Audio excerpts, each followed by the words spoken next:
Tuesdays is known as $2 Tuesdays at WagerTalk.com and SportsMemo.com, where you can get the hottest handicappers' best bet or daily package for only $2.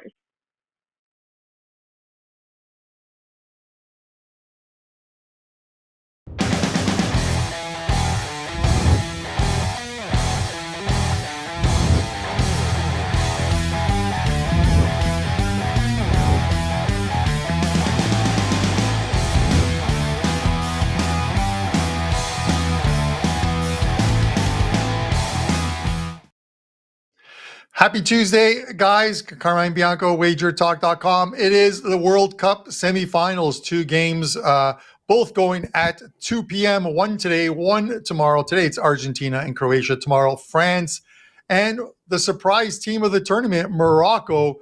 And we're going to discuss both games from a different aspect. I think a lot of people at this point know where they're going with these games, or have a team they want to advance out of both of them. I wanted to take a look at the prop aspect of these games, because there's some bettable props in these games.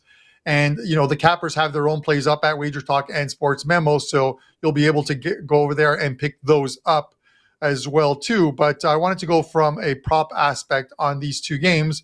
With me, of course, from WagerTalk.com, it's Nick Borrman and Kevin Dolan. And, of course, from Sports Memo, one of my favorite prop guys, the perfect guy for this show, Pavlos, Laguretos. Let's bring the boys in. Guys, we've seen some surprises in this tournament. It's starting to shake out. There's, I'm not even sure if there's any surprises left. There could be.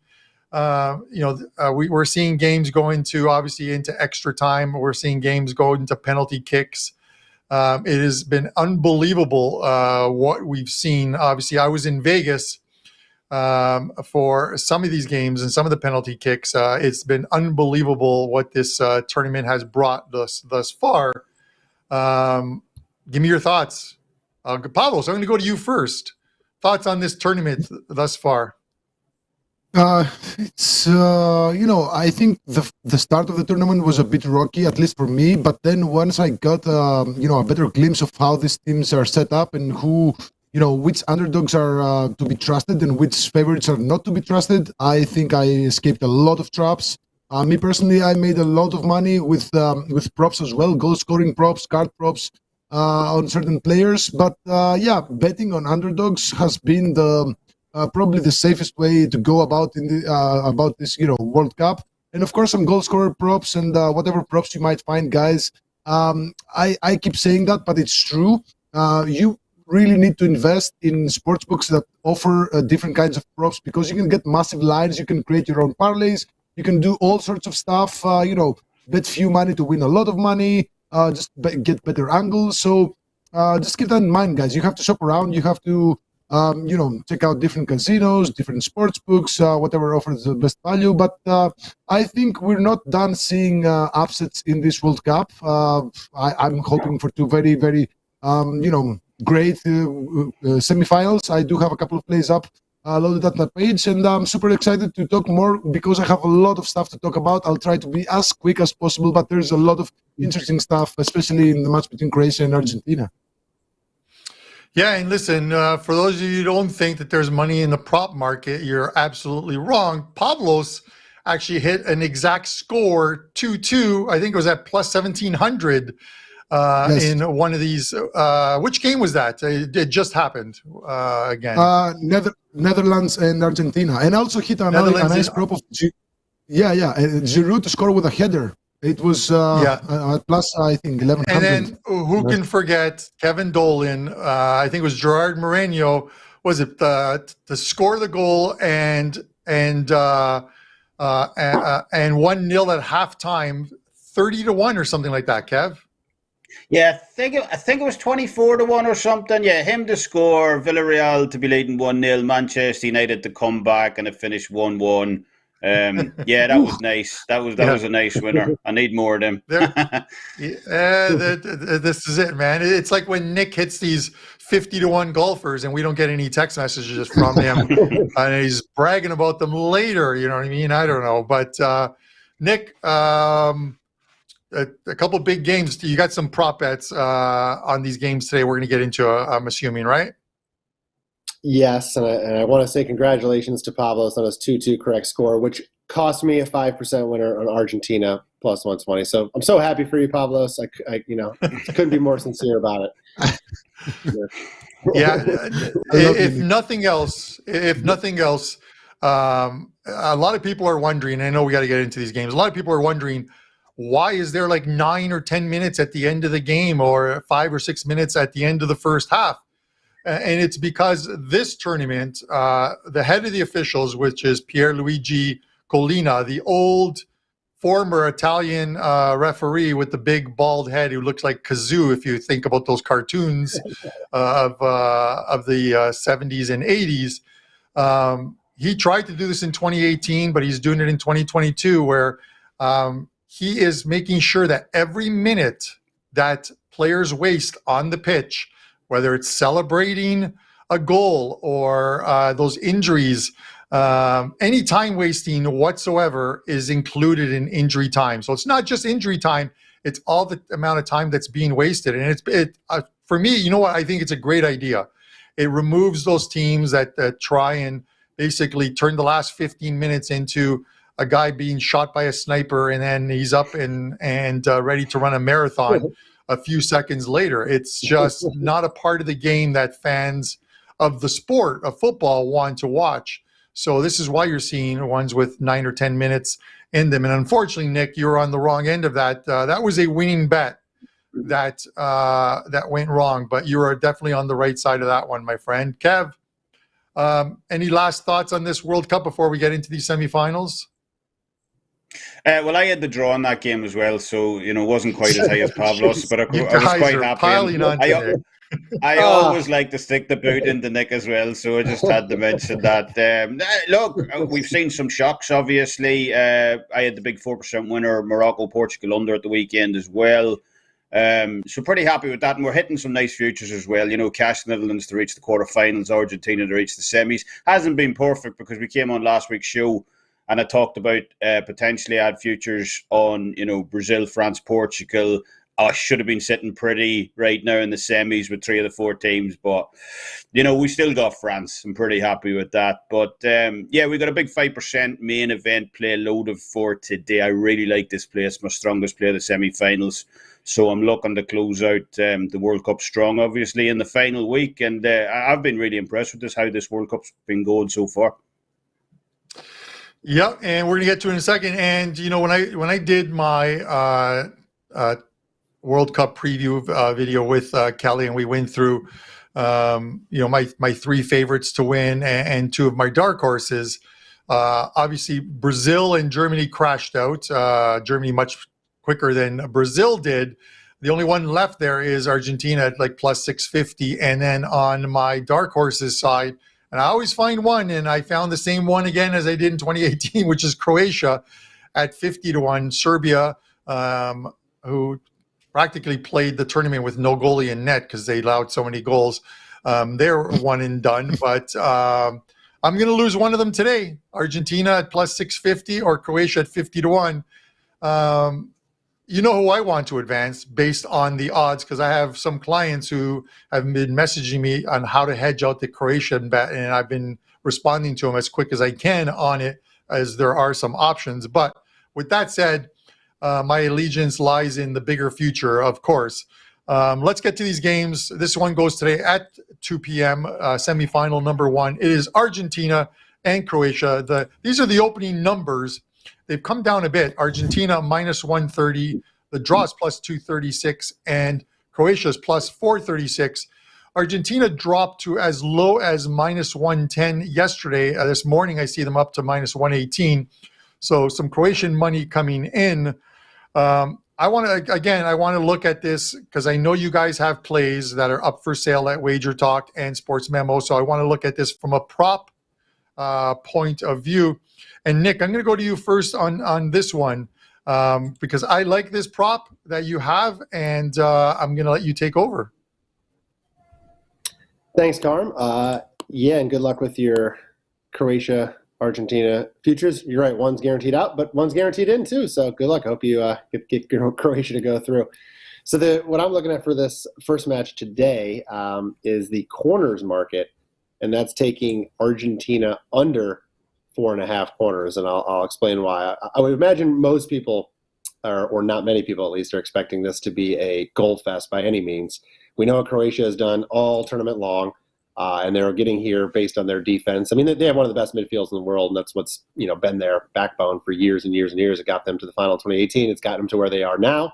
Nobody's scoring on them. Obviously, to hold Brazil scoreless is saying something. And yeah, Brazil had their chances, but Croatia just they know how to do enough to keep teams off the board. And I know they're going to give Argentina fits here. At the same token, Argentina's defense has been fantastic, and statistically speaking, they're the best in this tournament as far as just pure volume of shots allowed and shots on goal allowed.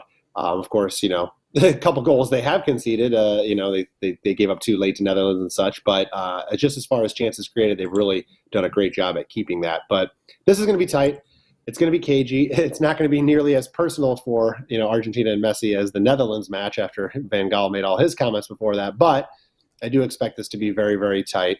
Argentina, they like to play the ball from the back. I've been watching their games this whole tournament. They like to possess the ball. They like to start from the back. They go slowly, methodically. They build up into that final third. And I believe Croatia is just going to do a good job at keeping them at bay. It's not like Argentina, compared to Brazil, who like to kind of play on the outside. They like to go fast. They like to get up into the final third of the other side, and that creates corners. Argentina doesn't do that a lot. And in fact, if you look at the corners that they've created so far in this tournament, in each of their last 2 games, they've had just 1 corner in each game. In fact, in 3 of the 5 games, they've stayed under 4.5 corners. The only 2 games that they've gone over the total is the Saudi Arabia game and the Poland game. And the unique thing about both of those matches is they were chasing them. Saudi Arabia, obviously, they fell behind. We know what they had to do. They had to push the issue. Poland, even though they never were losing that match, they had to win that match just from the group perspective to get out of it. So it was a game they had to chase right from the get-go. This match is not like that. They're going to play it slow. They're going to play it cautious. I don't see them pushing the issue that much, and I don't think Croatia is going to allow that much. Croatia have allowed a total of just 16 corners in their 5 games. The most was against Brazil with just 5, so barely got over this total. But I just don't see Argentina creating as much attack as Brazil did in that game. And I just expect this to be slower paced overall, with honestly a lot of the play just kind of being, in between, or in that midfield area with not a lot of action getting to either side. So I think it's going to be tight. I expect, the goals is what I looked at first, but there's a reason this thing is set low at 2. So I think this is another way, if you think it's going to be a tight game, to beat it. And under 4.5 corners right now in Argentina is plus money at plus 105. So I think it's pretty good value.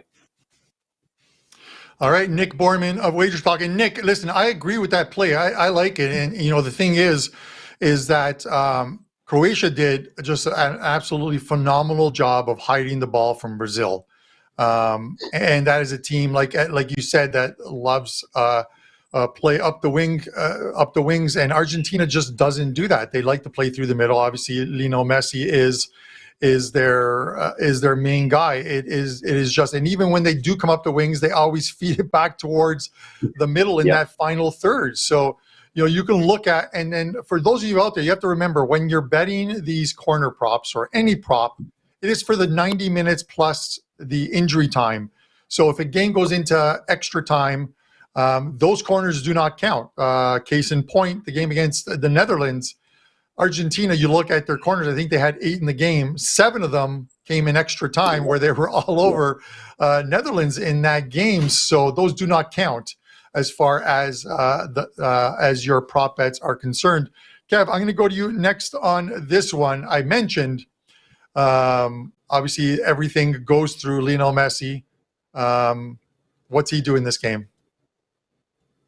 Even aside from betting, Carmine, I'm really looking forward to this one later today. Modric and Messi, arguably 2 of the greatest players to grace world football. Obviously, Messi gets most of the attention, but Modric's been phenomenal. And this, could well be the last time we ever see them play against each other in international football. So I'm really looking forward to that spectacle. Obviously, they have a ton of history between the 2 of them.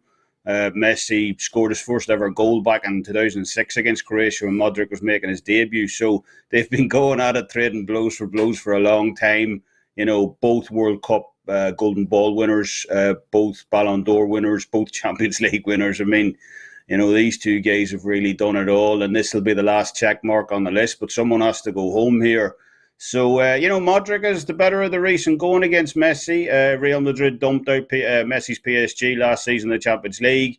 Modric also bagged a goal in, you know, Croatia's 3-0 rout of Argentina in the 2018 World Cup as well. So, you know, maybe he's got Messi's number here, who knows? But as I said, you know, both phenomenal players nonetheless.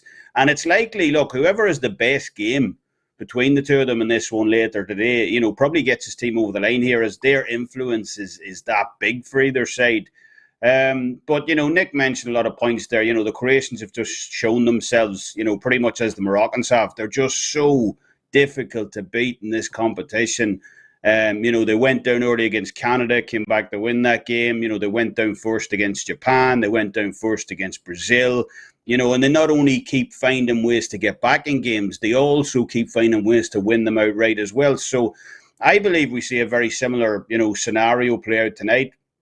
You know, Argentina, for as good, you know, as they've been, haven't made it easy on themselves over this competition so far, you know, almost completely opposite to what Croatia have done. You know, they've seen leads slip, you know, against Saudi Arabia. They've seen leads slip against the Netherlands as well. So we could well, you know, kind of see a scenario play out tonight that, you know, follows that same pattern where, you know, Argentina take the lead in the game, you know, only for Croatia to peg them back and get themselves back into the contest. You know, they've shown that time and time again, obviously. So, you know, if one team does likely strike first in this one, it's liable to be Argentina with you know, how they've gone so far in this competition. That's at minus 170, which is a bit high for my liking. But so I'm going to turn this at the first goal scorer. You know, Messi's already bagged 4 of Argentina's 9 goals over this tournament so far. So if anyone's likely to break the deadlock on this one, and if it's going to be on the Argentinian side, it's going to likely be him. So I'll take a small piece of the Messi to score first in this one at plus 300. Like I said, if anyone's going to pop up with a first goal and what's expected to be an extremely tight game, it's probably going to take a bit of his magic to do so. So, yeah, Messi first goal scorer for me at plus 300. I think there's some value on that play, and I do prefer it over the Argentina to score first at minus 170. All right, Kevin Dolan of WagerTalk.com. Kev's got a 5% play up today in this Argentina-Croatia game, and you can get that for $35 at WagerTalk, but I say don't get it for $35 at WagerTalk. No, that's not a bad selling technique. You can actually get the rest of Kevin's World Cup and anyone's World Cup on this show for $59. So that's basically, you're going to get any play for today, any play for tomorrow. And then, of course, on Saturday and Sunday is the third place game and the final. So that's 4 separate cards on there, and you get that all for $59. So that's basically $15 a day for World Cup plays and any props that are released. So best of luck, Kev.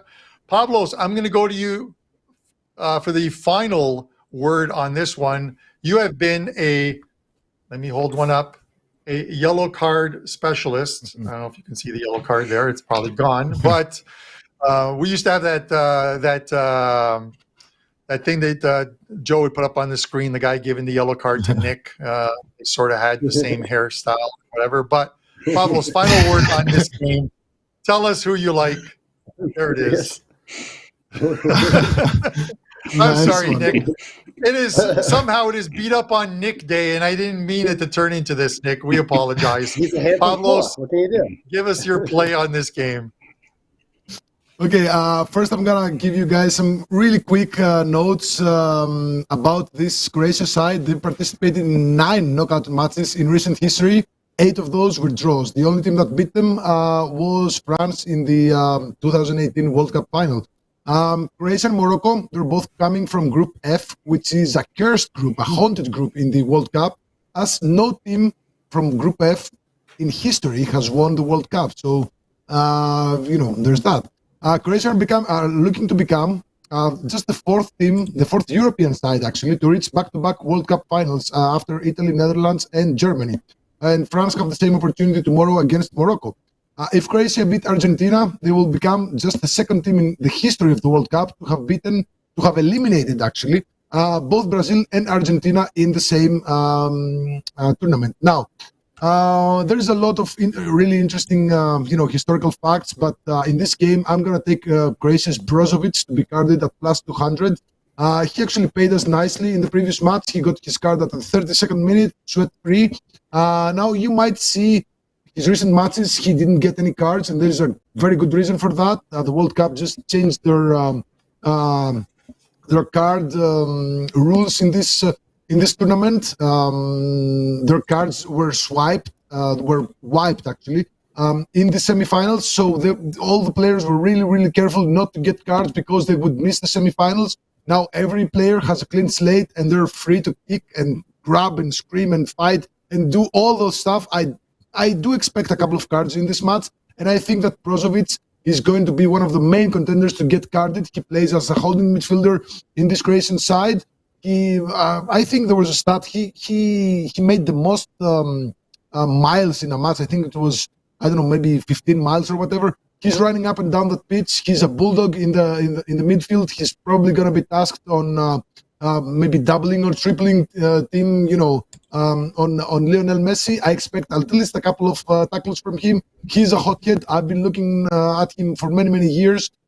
It takes just a little spark to spark him up, and I think he's going to be carded, not for fighting actually, but maybe for most likely for one professional tackle to, if Argentina go out on a counterattack, it's probably him waiting on the back line to cut it. So I like Brozovic to be carded at plus 200, and of course I have an entire package of props for this for tonight's match between Argentina and Croatia. I have a totals prop, a goal scorer prop, a couple of card props. There's all kinds of bets you can find, and of course I have a 5% for tomorrow in the match between France and Morocco. All right, there's Pavlos Laguretos with the final word on Argentina and Croatia. And he's got props package up, and take advantage of that deal. Let's have a recap of the plays in this one. Nick, Argentina under 4.5 corners. Pavlos Brozovic to be carded at plus 200, and Kev with the first goal scorer, Lionel Messi at plus 300. Guys, I like all three of those. I am going to take all three of those for a little bit of pizza money. And Pavlos, I'm going to sprinkle a little Brozovic to be the first yellow card of the game at plus 700 over at DK DraftKings. So I'm going to give that one a shot and see if I can score some pizza for the rest of the year on that one. Guys, before we get to the final game, the second semifinal, obviously it's Tuesday. So it's $2 Tuesdays over at WagerTalk and Sports Memo. $2 Tuesdays where you get a featured cappers plays for only $2. These are plays that normally go for $25 and $35. Over at WagerTalk, it's Steve Merrill. He's got his first college football 5% play. You can get that for $2 over at WagerTalk. And of course, at Sports Memo, you can either get all three cappers for $5 or each capper themselves for $2. And it is Teddy Covers with an NBA play, Ross Benjamin with a Friday bowl game, and then Kevin Thomas with an NHL play. So pick those up, all three of those for $5 or separately for $2 each. And of course, some great promos inside those plays. All right, boys, the defending champions on Wednesday, 2 p.m. It is France and Morocco, the first African team to make it this far in a tournament. And they've just been playing hide the ball themselves. Let's have a look at this one. The odds, France minus 191. The draws plus 289. Morocco plus 659. Kev, I'm going to go to you first on this one. Who would have thought 4 years later, 4 years removed, that we could very well see another France-Croatia final as we did in Russia back in 2018. Tell me you found the prop in this game that we can make some money off of. You know, it's crazy, Carmine, because I would have gave you massive odds on that. We have that whole winners curse, like Germany, happened to Germany, happened to Spain. It's been happening. I think it's happened to every team since the turn of the century, bar one, where they've crashed out in the group stage after winning the World Cup previously. So you had that. Plus, I didn't buy into that, obviously, because I had a future on France, but I really thought Croatia weren't the force that they were 4 years ago. So again, I didn't expect them to make it this far, but they've proved me wrong. They keep finding ways to get it done. But this Morocco team surprised the tournament for me, and they've been a breath of fresh air over this tournament. I'll be sad to see them go, which is obviously, you know where I'm going with this one. Not just from an underdog fan perspective, or mainly because they've made me a ton of money over this competition, probably more than anyone else has. I took them against Spain back in the round of 16. I took them to effectively shut out Portugal in the quarterfinals as well. So, as I say, I'll definitely be sorry to see them go out here, but I do think that's what will happen in this one. I haven't been completely sold on France, but I think this is just a bridge too far for Morocco here on Wednesday, mainly just due to the injury list they're heading in with. Both of their starting centre-backs could be out for them in this one. One of those is their captain, Romain Saiss, as well, who was carried off on the stretch in the quarter-final with a suspected hamstring injury. You've got the issue with left-back Mazraoui as well. He's got an illness. Right back, Hakimi also carrying a niggling injury. So, we have a situation with this Moroccan team on Wednesday where, their entire back line either won't play or is banged up for this one. And for a team, who's relied so heavily on defence to make it this far in the competition, it's going to be an extremely tall order for them to try and grind out yet another result. Against the French side, who we just know they've got so much talent. They can afford to play almost, not at their best, still come out the right side of a result like they did against England. So, they've just got so much talent at their, disposal. So because of that, I sent out a free play yesterday at WagerTalk where, it's not a 5% by any stretch, but I did advise a small play on France just to win the game inside 90 minutes. It's at minus 195 right now, I believe. Obviously, look, it's a high number, not something I play too often, but it constitutes, minus 195 constitutes around a 65-66% implied probability. Honestly, I make France a 70% ish favourite in this one. So I still see a little bit of value even at that high line. Just because, as I said, all of those injury concerns Morocco have to deal with right now, just compounds that and leads me to believe France have enough to go through here. So I do think we see the Cinderella story come to a close here on Wednesday. And as I said, I think the French get a straight victory inside 90 minutes. So it's France for me here in regulation. Vanilla play, as you're going to likely to find from me, minus 195. So just a small play on the outright for me, France. All right, Kevin Dolan of WagerTalk.com. Nick, I'm going to go to you next on this one. The surprising thing is throughout this whole tournament, and I had Morocco in that last game against Portugal. I took them on the handicap at plus a goal, and I was pretty happy with the way that finished. They have played, let's see, they've played Portugal, they've played Spain, they've played Belgium, they have played Croatia. And neither one of those four teams has found the back of the net against Morocco. The only team to find the back of the net against Morocco in this tournament was Canada. And it wasn't even Canada scoring. It was Morocco with an own goal, Nick. So tell me where you're going with this one. Yeah, Morocco, listen, I predicted the end of Morocco's run in the last round, and that clearly didn't work out. I thought Portugal, compared to Spain, would be much more clinical in their finish, but Morocco proved it again that what they've been doing all tournament is getting the job done. And I saw Kevin's tweet. Maybe defense really does win championships, and it certainly seems that that's going well for them. But he's right about the injuries. That is a big concern for this match. Let's be honest with France here. Kevin kind of hit the nail on the head. France, they're expected to win every single game because of who they got on the field, but they really haven't been the most impressive team in this tournament. In fact, in that last match against England, England, for all intents and purposes, beat them up and down the field all over the place. I thought England were a much better side in that game. Previewing it last week when we did, I played England to win and both teams to score, so obviously disappointed with the result, but I thought I had plenty of chances for that to actually come through. Of course, Kane missing the second penalty, and the two of many screamer in the first half really just, it kind of hurt our chances on that play. Although I did want France to score, obviously, at some point because I thought they would, but I just didn't see that. But I previewed that game, and I'll say the same thing for this game, that if England come up with a if England came up with a strategy to contain Mbappe, that they would have a good chance to win that game, and they did. I mean, if you watch that, anytime Mbappe touched that ball, they put 2 or 3 guys on him immediately, and Morocco would be very wise to take a piece of that and apply it to this match here. I mean, Mbappe didn't do much of anything. He didn't obviously have any goals. He didn't really create many chances. He just wasn't able to. So they took away the best player on the field. Luckily for France, some other guys, Giroud being the guy, the winning goal scorer, came through and did what they had to. But it is worrisome for me that without Mbappe, they really lacked creativity.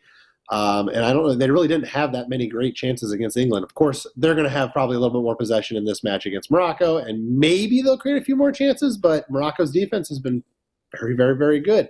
But at the end of the day, France has proven, even when they don't get a high quality or a high quantity of chances, that they are one of the better teams at converting when they actually do get those chances. So I don't expect a lot of chances from France here. I think Morocco will do a good job. I think even with the injuries, they'll probably take a piece of what England did and really throw everything on Mbappe and just try to keep him off the score sheet. But I do think at the end of the day, they'll probably find a way to get over the line. Maybe they'll get a couple chances throughout the entire game. They'll probably convert, at least 1 or 2 of them, and that might be enough to get the winner.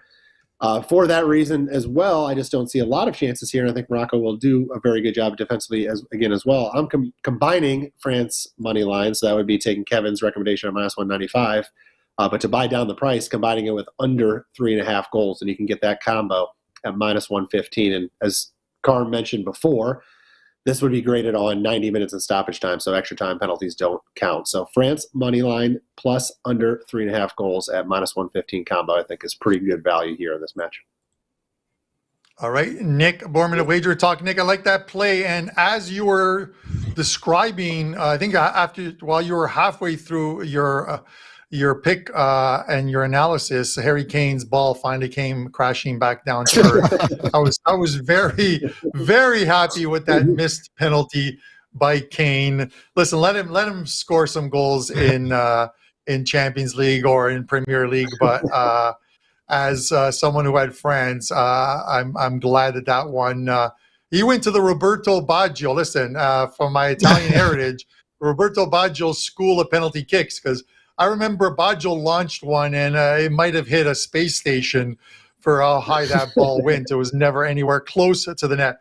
Pavlos, we're going to give you the final word on this, and I like where you're going with your plays, Pavlos, and I'll tell you why before I throw it to you, and I'm not going to give it away, is you tend to go with yellows for teams that are going to probably have less of the possession, absorb a lot of the play, and unfortunately put themselves in positions where their players are going to pick up yellows. And that takes us to this game and France and Morocco. Tell us what you got. Okay, as Kevin actually made my job really much easier. He said that most of Morocco's defenders are injured. We're not entirely sure who's going to start, but even so, they're in for a rough ride against Mbappe, Dembele, and Giroud. There's a lot of players to look out for. But I'm gonna stand on Achraf Hakimi. Now he plays for the down the right flank for this Morocco side as a right back. His style of play is to go in front, create some assists, maybe a couple of goals. He's not really one of those defenders that just sticks to the defense. He makes some forward runs, and that sometimes leaves open spaces at the back. And you know who plays on France's left flank? It's Mbappe, his teammate in PSG. They know each other very well, and with Romain Saiss, who is probably the best center back in that Morocco defense, being questionable, I'm not entirely sure who's gonna fill that center back position, and it's probably gonna be Hakimi, who's gonna have a lot more defensive duties assigned to him in this match. And it's a fact. Morocco didn't have the ball position in any of the matches they played so far in the World Cup. And at some matches they had like 25, 29, 30% of ball possession. But that doesn't matter because they get the job done through their defense. So, long story short, I expect Hakimi to be carded. I like the price at plus 330. I think it's gonna be we're gonna see a lot of duels between Hakimi and Mbappe. And Hakimi, I think he's He has like 3.5 tackles per match in this tournament. No card yet, but I think it's time for his first card. Either through a tackle or maybe he scores the winner and he takes off his shirt. You know how it goes. But I think that's a fair price. Hakimi to be carded at plus 330. One small detail that I left out in my previous analysis is that you guys should really look out for futures in the Golden Glove department. I took Livakovic to win the Golden Glove at plus 1800. It was prior to their previous match.